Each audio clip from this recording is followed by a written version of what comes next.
Modus yang kedua adalah aspal. Ijazahnya asli benar-benar asli, tetapi sebetulnya itu diproduksi tidak ilegal.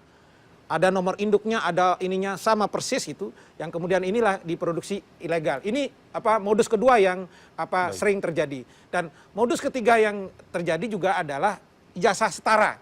Jadi dia tidak pernah ikut kursus paket C, kejar paket C.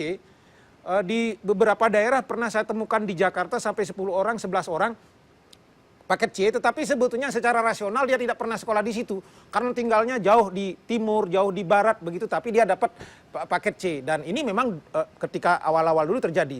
Fenomena ijazah palsu ini sebetulnya kalau mau saya katakan, kalau bicara trennya sekarang tidak terlalu buruk sebetulnya. Ketika proses peralihan rezim tahun 99 dan 2004 kemarin itu yang banyak sekali.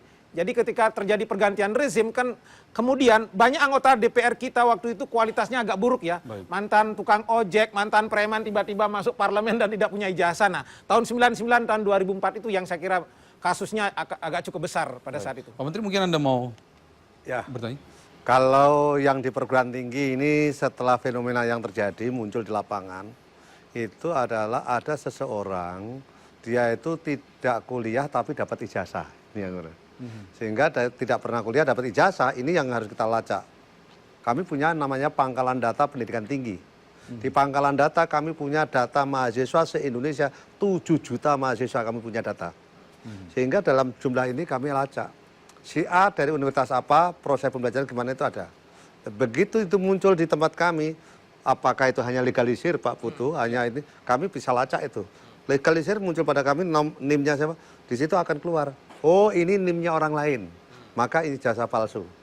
Pada tahun 2016 ini tidak main-main, memalsu ijazah luar negeri, untuk sekolah di luar negeri, mengambil S2 di luar negeri. Ternyata di sana gagal kuliahnya.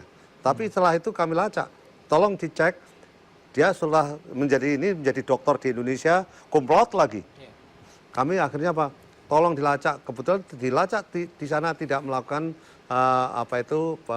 dapat ijazah aslinya, tetapi pemalsuan ijazah itu. Akhirnya apa? Dia tarik ijazahnya, tarik doktornya, kemudian dipecat dari PNS-nya.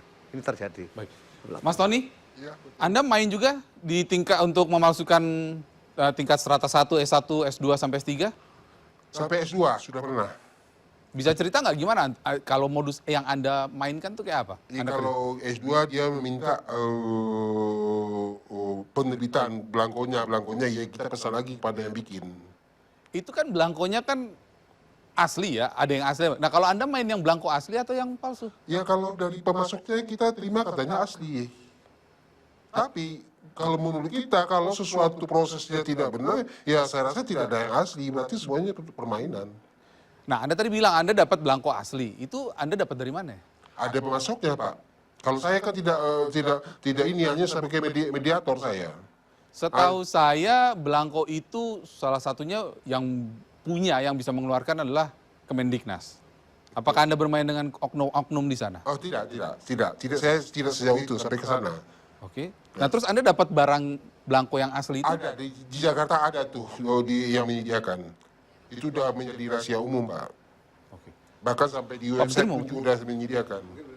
Pak Menteri mau tanya ke Anda nih, Mas Tony. Silakan. Ya, terima kasih Mas Tony. Saya mau tanya ini. Anda dapat ijazah itu yang dikeluarkan dari satu perguruan tinggi kan? Iya, betul.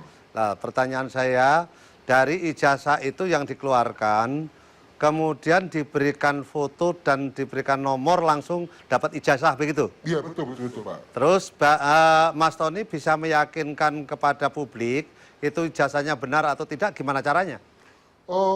Untuk hal berikutnya kita memberikan kepada dia. Nah, dia mempergunakannya itu biasanya dia sudah bekerja di suatu instansi. Nah, nanti berikutnya kalau dia memerlukan ada suatu proses seperti bagaimananya, itu kita sambungkan lagi kepada yang menyediakan itu. Nah, itu biasanya berjalan aman. Misalnya salah satu contoh yang saya gambarkan tadi kepada Bapak Putu tadi, untuk ijazah SMA tadi. Bahkan di tingkat waktu pilkada sendiri, kan ada saringannya, ada KPU-nya, ada Panwaslu-nya. Itu semuanya bermain, Pak. orang kaya yang memakai ini itu bermain. Pada saat itu diverifikasi dan diawasi, semuanya menjalankan tidak jadi seperti misalnya untuk undang-undang KPU itu kan ada tiga etika. Tiga etika ini salah satu yang dilanggar, Pak. Ya. Jadi kalau kita katakan kalau ada pelanggaran seperti itu memang ya itulah Pak untuk supaya apa supaya legalisasinya itu aman untuk berjalan untuk persyaratan dasar untuk sebagai kepala daerahnya. Baik. Kita rehat sejenak, nanti disambung. Tetap bersama Benang Merah.